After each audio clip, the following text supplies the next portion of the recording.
Let's say I never.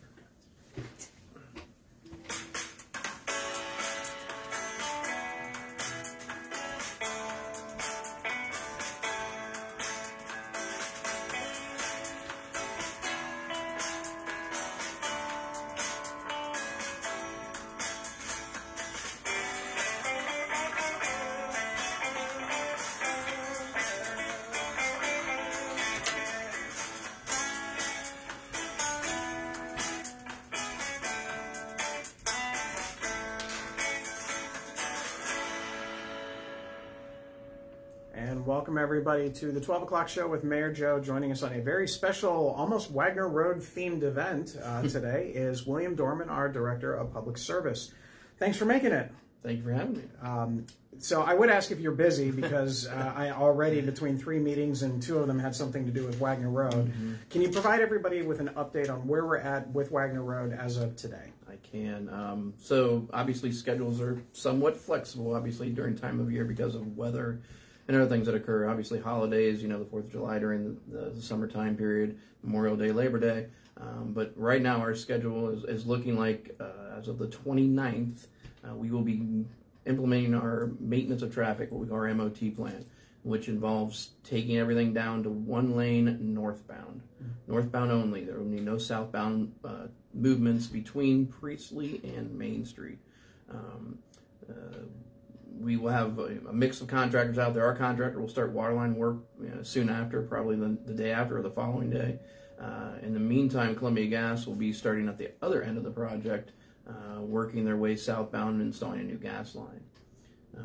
Some other important dates to remember will be there will be full closures for during certain parts of the project for culvert replacements. We have 2 large culverts that run underneath the road that have to be replaced, as well as the bridge over the French Run. That work will start right around August, mid-August. We will continue to keep people updated on our webpage and through social media and let people know that. But once again, that'll be for local traffic only. They'll still be permitted. So if you're a parishioner of St. Pius or Messiah, you live in Coronado Woods, or you're going anywhere in that area, you can still get to those places, but you cannot go through the construction zone all the way to Priestley. So it's going to be a lot of fun, is what we're saying. So it'll be here before you know it. But again, just follow up as we kind of go through this process. So there's a lot of things going on. Again, you're looking at Columbia Gas, AEP will be out there, our crews. So it's water, gas, electric will be kind of done. And then at some point in time, it's going to be curbs and sidewalks, multi-purpose paths, street trees, street lighting, all of that. So it's a very large project that we've been talking about for a long time, and now we're ready to go ahead and get this thing moving. So, yeah, it's gonna be great. It's gonna be a lot of fun. In the meantime, we also have some other things going on. One of the big kind of popular events that we have here is the Community Cleanup Day. Yes. So that's on April 27th. I know we've talked about it before, but do you have an idea of can you share what some of the cool things that we're going to be doing with our Cleanup Day this year? So we will have the normal vendors that we always have this year. One thing we are doing is we are providing electronic waste drop-off for free of cost. So anyone that wants to come in can drop off their electronics, and we will collect those. We are not doing the household hazardous waste. That is something we're going to do every other year. We know that that's a really good service to offer, but there is a cost involved with that, and obviously it's something that we see that is more needed on a biannual basis as opposed to an annual basis. We're doing a contest right now for the t-shirt. We're hoping to get some good submittals for that. But yeah, we're hoping for some good weather and hoping to see a lot of people out. Yeah, it's going to be a lot of fun. So we'll have opportunities also for different groups if they want to do specific litter cleanups either in our parks or in some of our roads and things like that. And you actually were able to kind of implement something with Jennifer, our communications person, with the opportunity to hire about 40,000 additional code enforcement officers with Engage Reynoldsburg. Mm-hmm. This is our app that is now available on the iTunes Store as well as the Google Play and all of that for Androids, that you can get your Engage Reynoldsburg app. So how is this actually supposed to help with some of the things that our code enforcement officers or the rest of us kind of see around the city? Yeah. So I think we've talked about this sometimes in the past, but we have a series of code enforcement officers in the city. Each one is designated a certain area in the city. They are out every day. However, there are times when they're back here doing paperwork or other times where they may be actually in mayor's court testifying on behalf of the city for a property. What this does is basically enables anyone who's out there to report things instantaneously. So those people who like to walk or they're biking with their kids, in a park, shopping in the city, you can download the app, and within a matter of minute, not even minutes probably, with less than a minute, you can report things like graffiti, trash, tree limb hanging down, maybe a water leak if you see water running over the sidewalk. With the app, it's designed so it's really just a few short clicks, and then what it does is it directs it to the right person. So it doesn't come to City Hall where then it gets filtered through 10 or 15 different people. It literally will go through one or two people, and that person is going to literally go out and fix the problem or at least assess the problem. The one nice thing about that too is you can actually follow the request. So if you actually register, you can actually get email notifications as to when the request has been accepted by the city, or we call it acknowledged. And then you can also get correspondence when it has been resolved. Yeah. So I know it's been, we put it out there. We went through kind of like a trial period early on where, we were just making sure that everything was directed the right way and things like that. And now I think we're in good position that it's going to become more widespread all the way around. So we did get a couple of things. Every now and then, even I've used it just to see, kind of test how certain things are as I'm out and about. But it's a good opportunity just to give us some eyes and ears on things that maybe we don't see or don't see as quickly. So, any questions from anybody? Yeah, we have 3 that came in. I figured we'd get a couple. It says, I've noticed large metal electrical poles being placed on Bryce Road. Is that to improve electric infrastructure?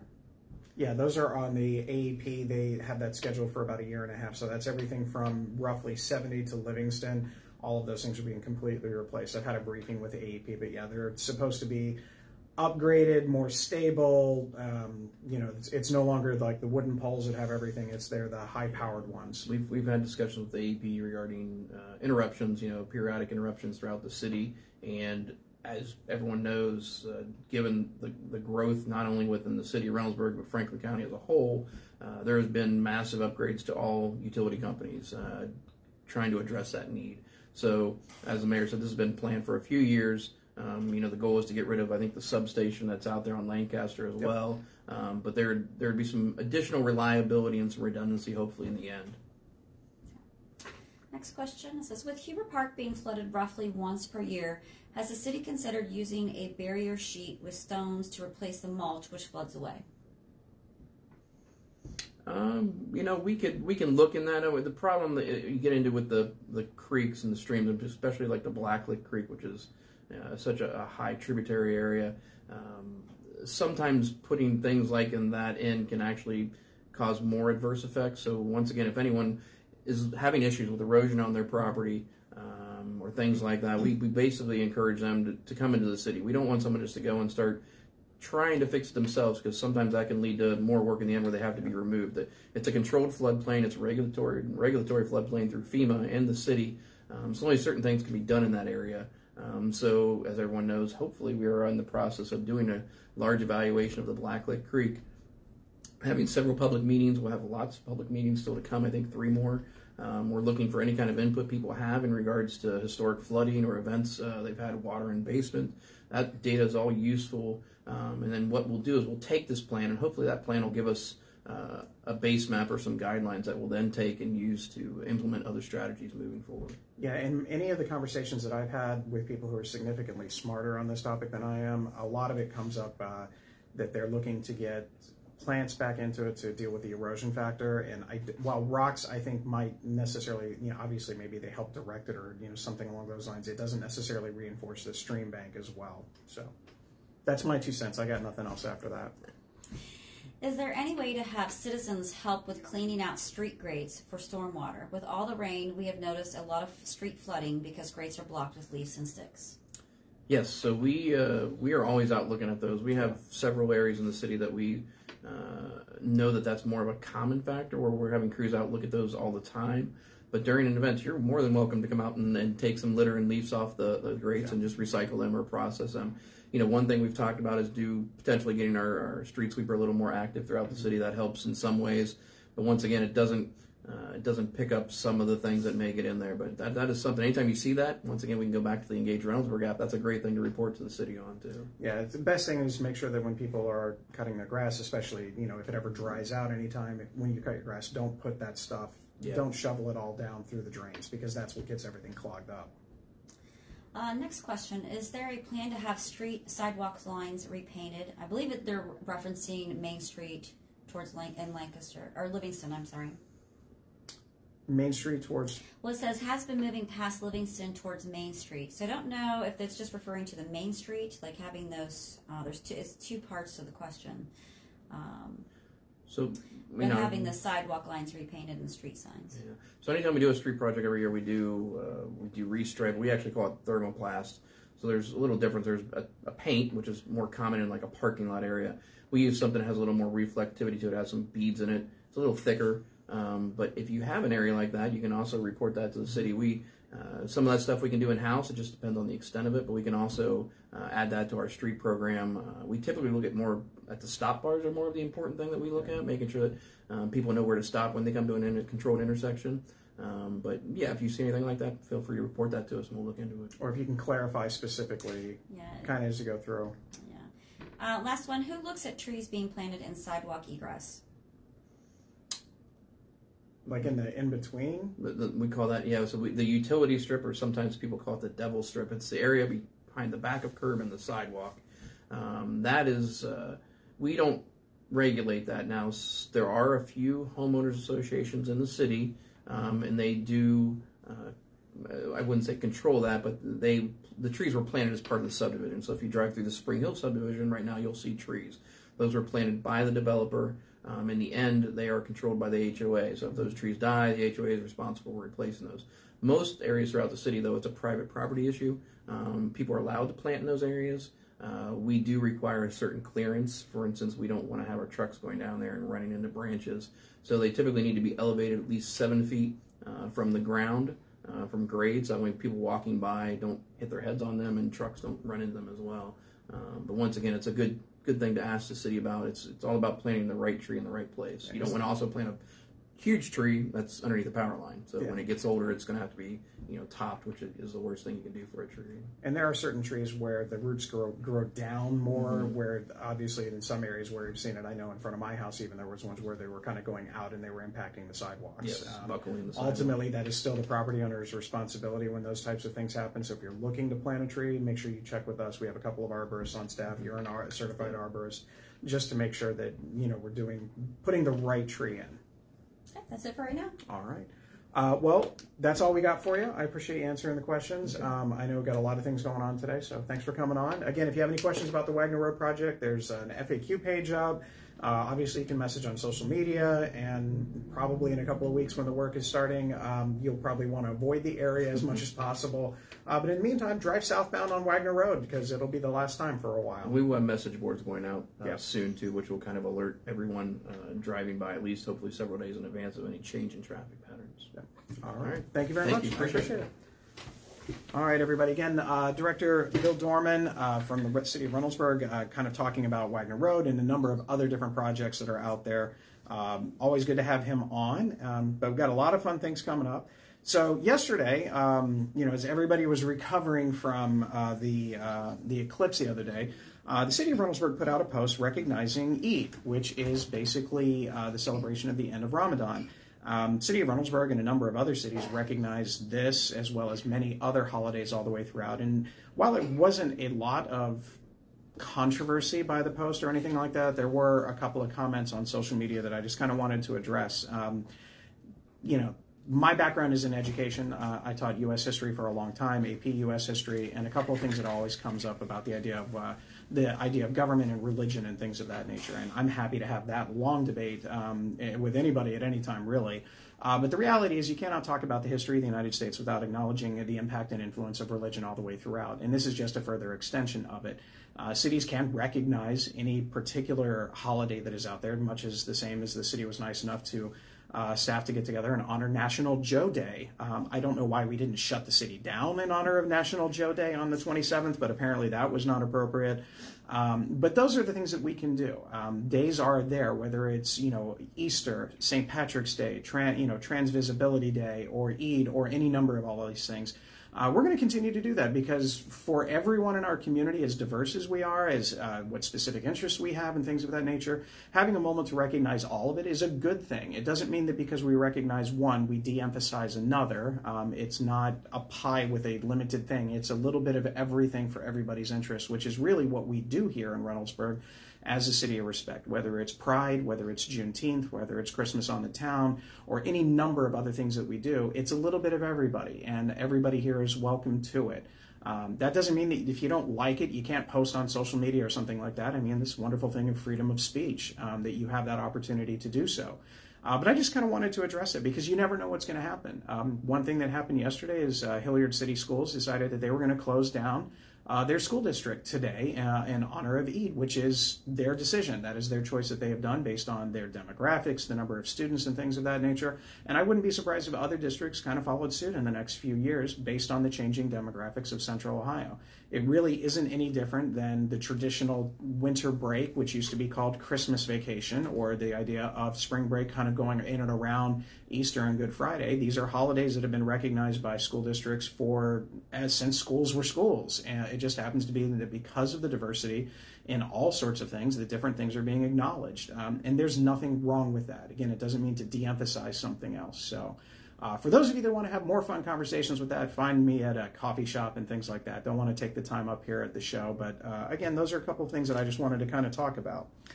Another good topic is kind of going with schools is our community conversation, something I've been looking forward to. It's going to be on Tuesday, April 23rd at the Reynoldsburg Community Church right on Graham Road. It's from 6 to 7:30. And Reynoldsburg City Schools is going to be hosting it. And the conversation is going to relate on safety. I guarantee you that what you think is going on in schools as far as what is allowed, what is not allowed, what the challenges are there and all of that might not necessarily be what you think. But at the same time, go ahead and come out here and just hear what they have to say and what some of the options are. But that's going to be a great safety discussion. If you can't wait that long, then come on out to Graham Road this Friday from 4 to 5, and you can talk with Neil Whitman, the board member, and he'll answer questions live on air for about a half an hour. And then after that, it'll just be kind of more of the one-on-one conversation. Also wanted to pass along congratulations to the Reynoldsburg High School Winter Guard for their third place medal, the first time Reynoldsburg High School has actually ever medaled for Winter Guard this past week. So congratulations to all. I know a few of the people that are on Winter Guard, so congratulations to you and your coaches for a great job. Also want to wish best of luck to the esports team as they travel to Akron for their state competition as they defend their state championship this Saturday and Sunday playing the game Overwatch. We also have the opportunity here, the Lightning Thief. Again, a great opportunity if you want to see some great talent that our students in Reynoldsburg have. It's a great thing that you can go there and take a look at it. April 12th, 13th, and they've got 2 shows on the 13th. So go ahead and check them out. It's all over social media, but it's a lot of fun. Any questions? No? Okay. So we've got a couple of other things. We've got the Rose Hill situation that I want to kind of also talk about. You may not know about this because it's just kind of coming out now. There have been some concerns about some of the health issues at Rose Hill Elementary School. And so the the school district of Reynoldsburg actually engaged the Franklin County Department of Health, and they investigated it because they want to make sure that the kids and the staff are healthy. So they had a report, the Franklin County Department of Health, Joe Mazzola, their director, who's been on the show a number of times, a good friend of mine. They went out there and they evaluated everything, and they've got a report about what is the issue in that particular building. There were elevated levels of radon, which basically, if any of you have ever moved in or out of Reynoldsburg, that is not an uncommon thing to hear. But Reynoldsburg, kudos to you for Reynoldsburg City Schools for actually going out, hearing an issue, and then actually taking steps forward. So they're going to do a lot of remediation and take care of some of those issues moving forward and into the summertime. But a lot of that is out there. I know that people are having questions. That might be something that'll be at the community thing, or you can talk to the board members about parents, teachers, all of that. But again, it was something that was brought to their attention, and they actually proactively took a look at it. So thank you for that, because the last thing we want to do is put our students and staff at risk. So thank you for that. I'm hopeful that as the Trivium project on the corner of Main and Lancaster gets closer and closer to completion, I'm going to need your help. We're going to be establishing a DORA. So for those of you that don't know what a DORA is, that's the government acronym for what is called a Designated Outdoor Refreshment Area. Reynoldsburg is going to have a DORA that's going to basically be around Eastside Brewery all the way through Vicks and Prost and the Trivium site, as well as whatever goes into Fourth and Goal, ultimately in that general area. And what you can do is you'll actually have your own cup that you will be provided that you can, if you want to take a frosty beverage from Prost, that you can actually walk around in certain areas. But what we're going to need from everybody out there is what's that gonna look like? What is that official branded cup gonna look like? So I want you to kind of keep in mind what you think that should be, because we're going to try and engage some people for some suggestions. If there's any good local artists out there that want to kind of suggest an option for it, this might be your opportunity to gain a little bit of notoriety, but we're going to start that legislative process here in the next couple of weeks because that Trivium site is scheduled to open up sometime in June. So we want to make sure we're as good to go on all of that stuff. So that's going to be here before you know it. So keep that in mind. Wagner Road update, we already got that one. A couple of cool things that are coming up this weekend. Saturday, April 13th, again at the Reynoldsburg Community Church, is the Reynoldsburg Division of Police and the Truro Township Fire Department going head-to-head in volleyball. Apparently basketball just wasn't cutting it, so they want to go to a more physical, cutthroat sport of men's volleyball, or everyone's volleyball. So they're going to be there. Doors open at 5 o'clock. The competition is going to start at 6. Representatives from the boys and girls volleyball team from Reynoldsburg High School are going to be there on hand to help line judge and officiate and all of that stuff. But it's going to be a lot of fun, and it all goes to charity. It's $5 at the door, and it's going to go to the Autism Society of Ohio. So really cool thing. Come on out, cheer it on. It's a lot of fun to see people. I'm not saying you're going to get the best quality volleyball out of this, but it's going to be fun. So let's just kind of go with that. Also, again, if you had a chance to check out the ad or the news piece on 10 TV News, Officer Dunn did a little double duty recently. Obviously doing his job to protect, found somebody who may have committed something very bad, and so therefore they arrested him. But in the back seat, this Uber driver apparently had a set of delivery for Caribou Coffee. So instead of letting it sit there going to waste, they decided to go ahead and deliver that off. And in the news piece, again, everybody was really great. My favorite part is when they looked at it and they said, did you do anything? I didn't do anything, because they were curious as to why a police officer was there.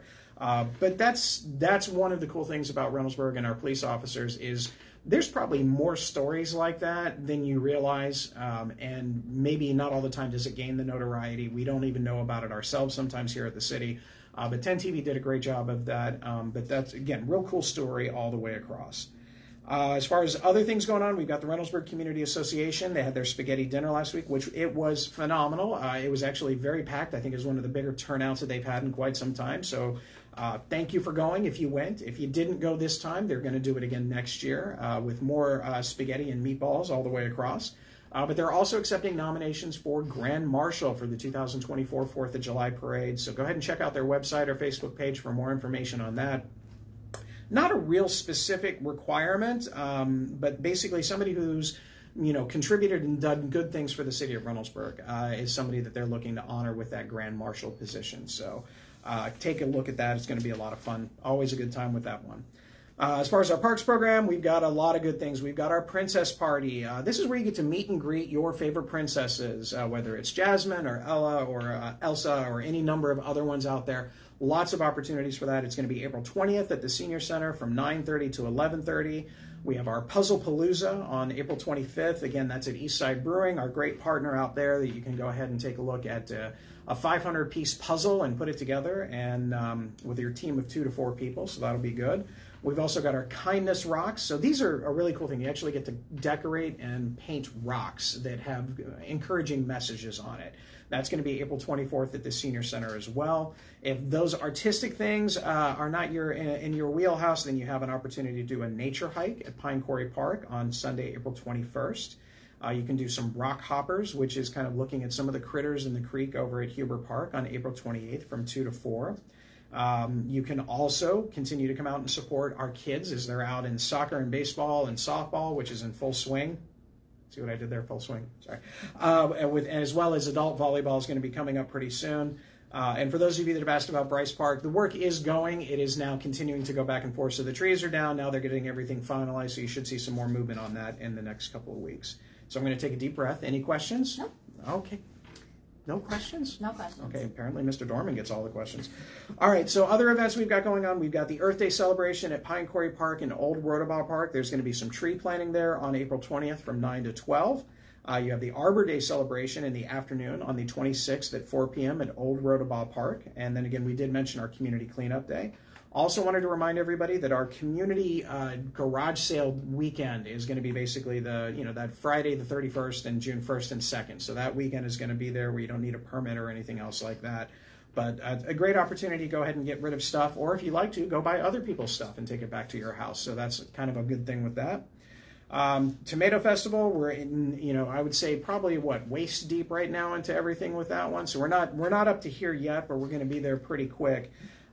Pretty soon you're going to start seeing some opportunities out there for volunteering, whether you want to help set some things up, whether you want to tear some things down, whether you just want to kind of come in and maybe help pick up a little litter throughout the entire event. But there's lots of things coming up there. We also have the great pageant information. Again, Little Princess and Prince, grades 1 through 4, and Junior Princess and Prince, grades 5 through 8. These are all opportunities for community members to participate. This is not a cutthroat business. There's no massive Q&A session. It's the winner gets picked from a hat, but everybody who goes gets to participate. It's a lot of fun to see everybody get dressed up and, kind of enjoy that experience and bonding with each other and some of the older kids, and for the older kids to kind of work with some of the younger ones. Now, the high school Queen and King, that one might be a little bit more cutthroat, so that's going to be a little bit more competition-driven, but it's always fun. And again, we're also accepting nominations for our senior King and Queen for the royalty for the 65 and older crowd. So again, take a look at that. It's a great opportunity. You can be ambassadors to the city all the way throughout. We do have a couple of other events coming up. We have our Reynoldsburg cash drop for the Reynoldsburg boys baseball team. It's going to be April 27th. From 10 to 3 at all of the usual locations. It's a great opportunity to support the boys baseball team. So hopefully, fingers crossed for good weather. I know Jessica's really excited about the decent weather because it rained last year, didn't it? Part of it. Yes. Yeah, part of it did rain last year. So this year we're hoping for some nice weather all the way across. That's all I got. Anything else? No last second questions coming in? No questions. All right. So we do have a couple of, next week we have our state representative, Richard Brown, is going to be on. Richard Brown is the Franklin County representative at the Ohio State House. So he's going to be coming and talking to us. This will probably not be his last appearance. Maybe we'll get him on towards the end, but he's actually going to be moving on. He's going to be a judge in Franklin County come January 1st. Where our very own Meredith Lawson Rowe, council president, will be taking over his seat come January 1st next year. But State Representative Brown is going to talk to us a little bit about the state capital budget and where we are with that, because obviously the city of Reynoldsburg has put in a few requests. We're going to talk about what's going on at the State House now that the primary is over, and we have like a couple of weeks in between this point before everybody goes on their summer vacation or campaigning, depending on the individual. So we'll get to hear about all of those things and how all it can impact the city of Reynoldsburg. So I'm kind of looking forward to it. It's a good one. Rep. Brown has been a good friend to the city of Reynoldsburg since I've been here and before, so that's always a good thing. And with that, if there are no other questions, everybody stay safe, stay respectful, and as always, please put your shopping cart away because I am watching you. I'm just letting you know. Have a great time, everybody. We'll see you.